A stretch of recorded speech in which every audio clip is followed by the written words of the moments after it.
Je m'étais promis de pas faire ma tête de con nostalgique. Malheureusement, le film rend ça compliqué pour moi. Bonjour tout le monde, il sera question dans ce vlog de Jumanji Return to the Jungle, suite du film Jumanji, sorti en 1995 ou 14, un truc dans ce genre-là, dont j'étais très fan quand j'étais jeune. C'était un de ces films que les gens de ma génération... Enfin, qui a fait rêver les gens de ma génération après avoir vu Jurassic Park et les dinosaures géants. D'un seul coup, t'avais Jumanji avec des animaux partout, etc., en effets spéciaux. Enfin, c'était assez intéressant. Et cette suite allait beaucoup faire parler d'elle. Le problème, c'est que dès qu'ils ont lancé le projet, il y a un truc qui va pas fondamentalement dans le truc. Jumanji Return to the Jungle est l'histoire de 4 jeunes étudiants qui, lors d'une colle, se retrouvent forcés de nettoyer un débarras dans leur école, et ils retrouvent dans ce débarras une ancienne console. L'allument, choisissent un personnage pour jouer au jeu de Jumanji qui est inclus dans la console, et se font aspirer dans la console pour rentrer dans le monde de Jumanji dans le corps de leur personnage. Ce qui détruit tout le principe de Jumanji, qui est censé être presque, si vous regardez le Jumanji de l'époque, c'est presque un film d'horreur pour enfants. Le principe, c'est censé être d'exposer des enfants à quelque chose de très dangereux et de très compliqué, ce qui leur permet de se dépasser, de comprendre quelque chose sur eux-mêmes et sur une leçon sur la vie, etc. Ce que le film fait, mais voilà le problème. Jumanji est un excellent mélange d'un film sur l'univers des jeux vidéo, où un personnage est projeté dans un univers virtuel, dans un avatar, comme un truc comme Tron, comme le Cobaye 2, par exemple, des univers comme ça, un peu Matrix quelque part, et Jumanji. Mais ce n'est pas un bon film Jumanji. C'est un bon mélange entre Jumanji et un film sur le jeu vidéo, mais c'est pas un bon film Jumanji. Parce qu'il y a quelque chose qui va pas, qui respecte pas le principe de base de l'histoire de Jumanji et ce que doit permettre de faire le film, en fait. Parce que je vois pas ce que ça a de drôle de voir Dwayne Johnson et un casting de films d'action au milieu d'une vraie jungle avec une vraie scène d'action, quoi. Enfin, le principe, c'était que les enfants soient opposés à ce truc-là. Dans le film, c'était les éléments du jeu qui venaient dans le monde réel. C'est pour ça qu'on se retrouvait d'un seul coup avec des villes débordées par des invasions d'éléphants et de singes et de machins et de tous les animaux qui viennent de Jumanji, et d'un chasseur, d'un chasseur d'animaux, mais de l'époque coloniale, quoi, avec le vieux casque colonial, etc. C'était ça le principe, c'était de nous opposer à un monde qui était pas du tout habituel pour nous et qui était très étrange et qui du coup foutait un peu les boules, et devant lequel les enfants devaient à la base être plutôt démunis et devaient découvrir des moyens de s'en sortir. Là, vous leur donnez les moyens de s'en sortir directement, ils ont un avatar de personnage de jeu vidéo qui est plus fort que tout ce qui pourrait être, ils ont plusieurs vies, ils ont tout ce qu'il faut. Donc il y a plus ce degré d'enjeu, et alors, excusez-moi, mais donc maintenant, Jumanji, c'est un truc avec des motocross pour faire des courses-poursuites, avec un souk du coin et un machin, dans le genre là où tu peux acheter des trucs à la con et parler aux gens, et où tu peux acheter des gâteaux, des machins. Enfin, je comprends l'envie de moderniser le principe du truc, mais là, en le modernisant, ils ont retiré ce qui est censé faire la saveur du film Jumanji en principe, quoi. Alors, je suis navré parce que je viens de faire 3 minutes où je dis « Ah, c'est pas bien, etc. » Ce qui veut pas dire que le film est pas bien. Le film est fun, le film est réussi, il y a des trucs qui sont cool. Je ne comprends juste pas pourquoi fallait appeler ce film Jumanji.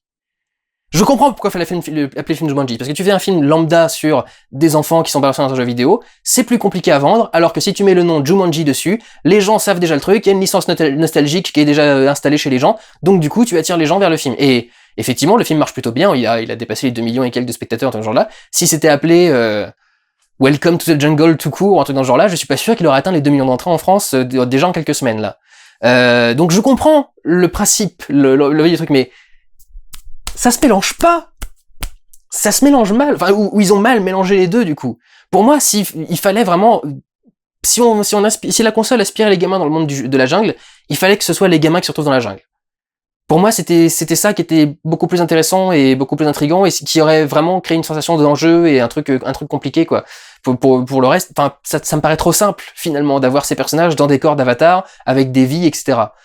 Donc, je comprends l'idée, hein, je comprends le délire, mais je trouve que ça enlève tout l'intérêt du truc.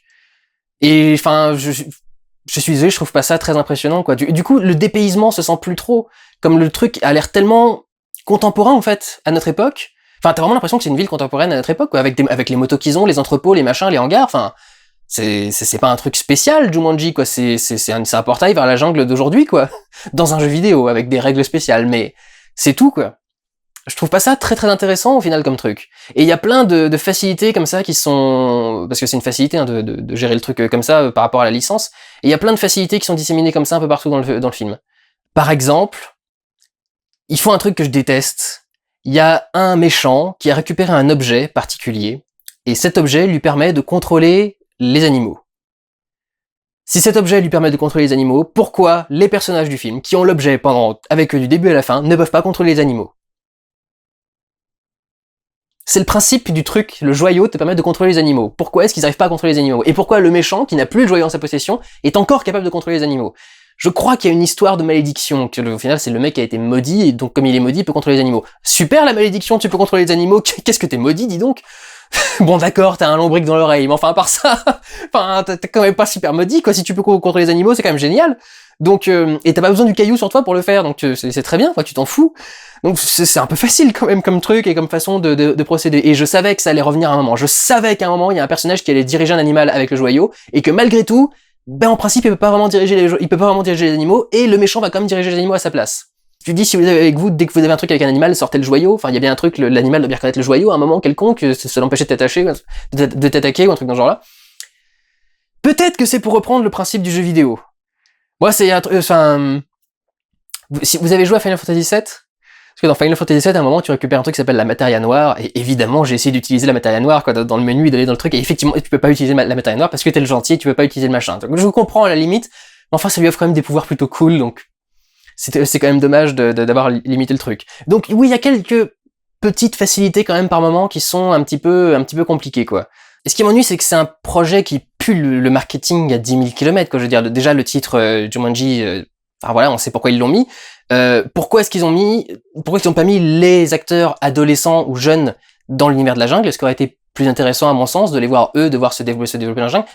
C'est pas rigolo de voir Dwayne Johnson taper quelqu'un et le mec part à 10 km. Tu sais qu'un mec comme Dwayne Johnson, il peut faire un truc comme ça, quoi. Bon, même si là, dans le jeu vidéo, c'est exagéré, mais tu sais ce qu'ils peuvent faire, alors que si t'avais le personnage de 14-15 ans tout chétif qui d'un seul coup donne un coup de poing et ça partit le mec à des kilomètres, enfin, ça aurait mieux marché, quoi. Pareil, le regard de tombeur, alors j'ai pas compris, ça fait rire toute la salle à chaque fois que ça arrive, moi ça m'a pas vraiment fait marrer, je trouve pas cette blague très très drôle.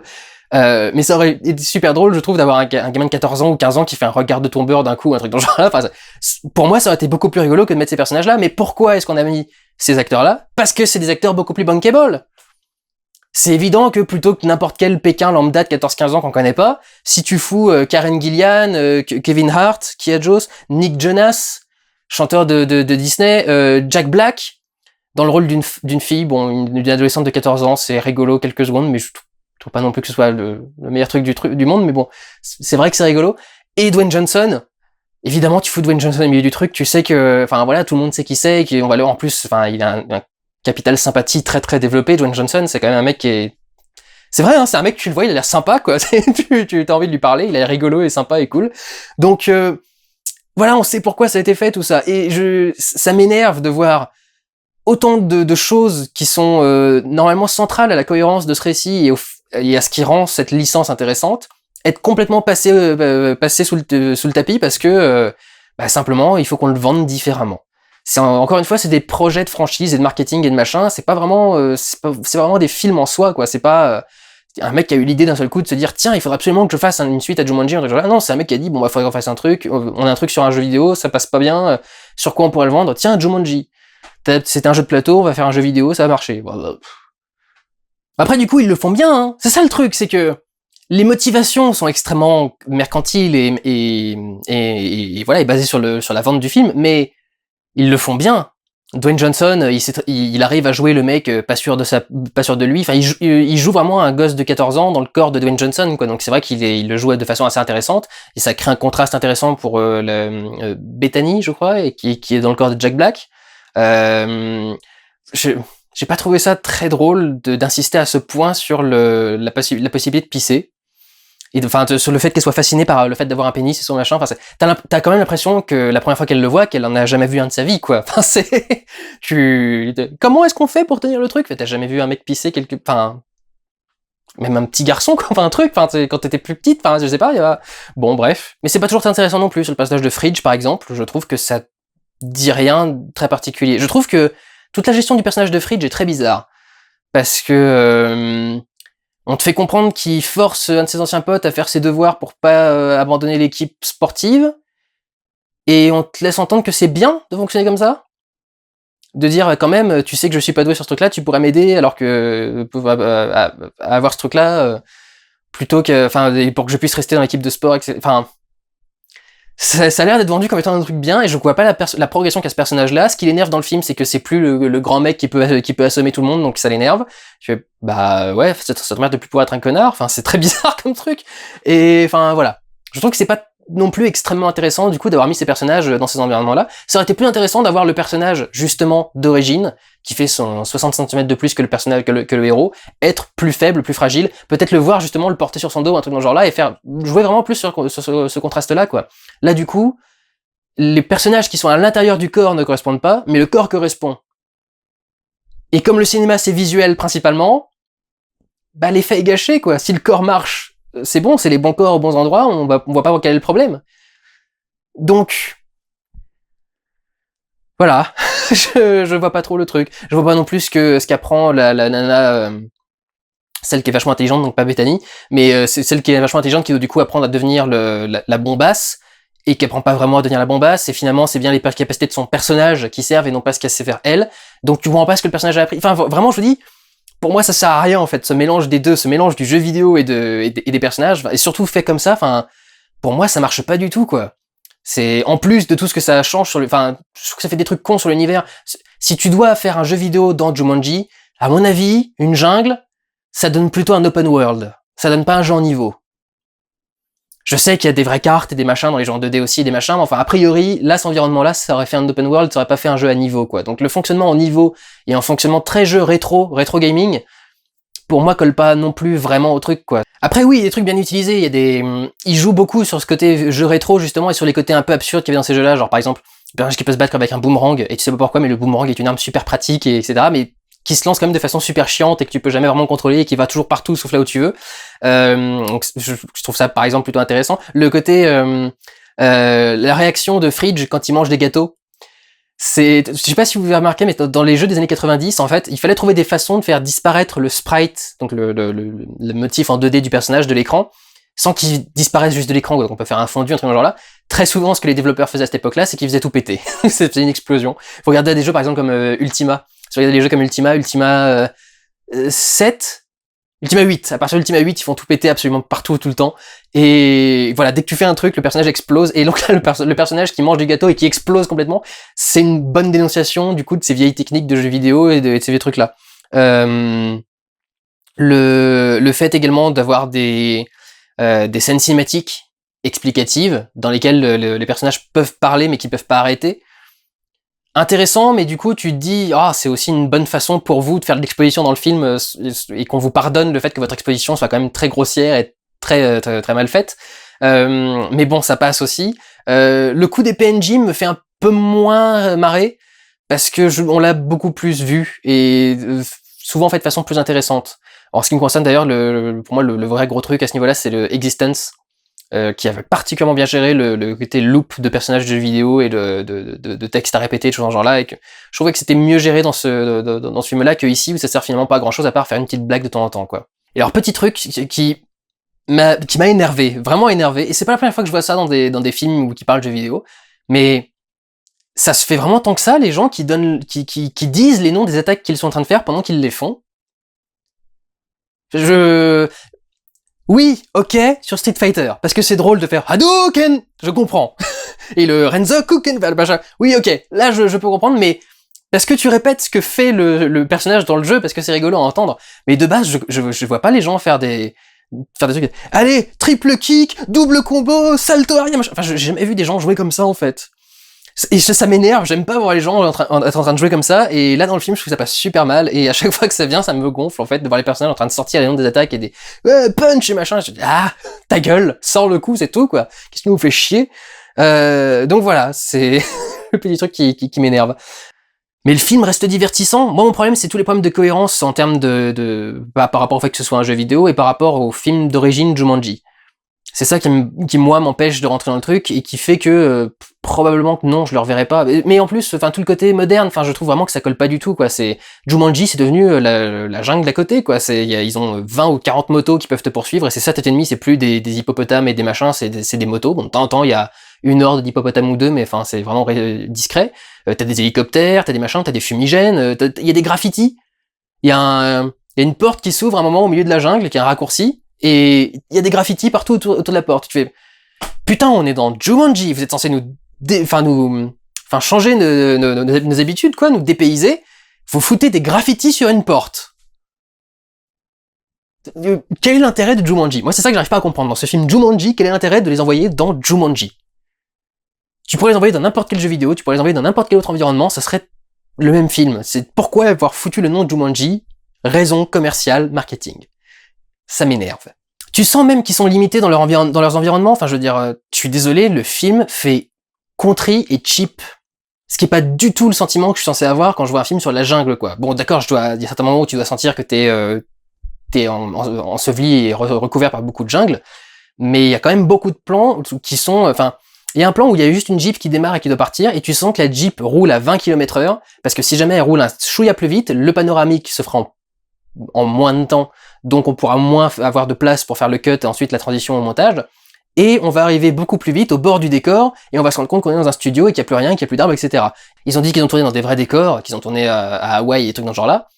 Je pense que ils vous ont fourni beaucoup de réserves naturelles. Je pense que du coup t'as pas vraiment le droit de tourner un peu ce que tu veux et de mettre des jeeps et de faire venir des motos, des machins dans ces endroits-là. Donc c'est clair que ces trucs-là ils les ont fait en studio et ça se sent.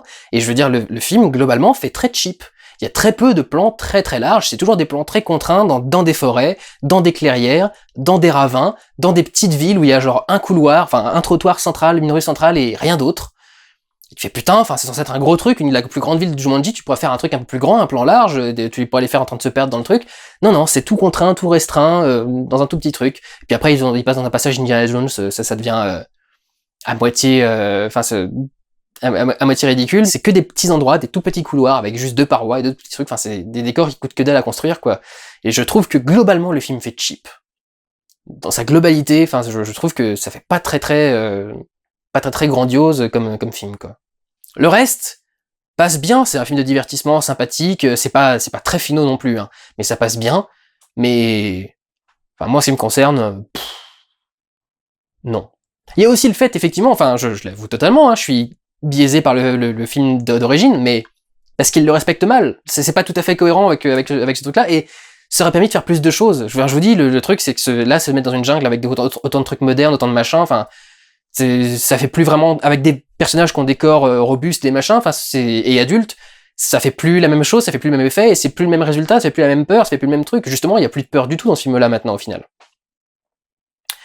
Donc voilà, pour moi, c'est pas vraiment une très bonne idée, et le film est sympathique et bien fait, mais pour de mauvaises raisons. Donc voilà. Prenez soin de vous, allez voir des films. Ciao!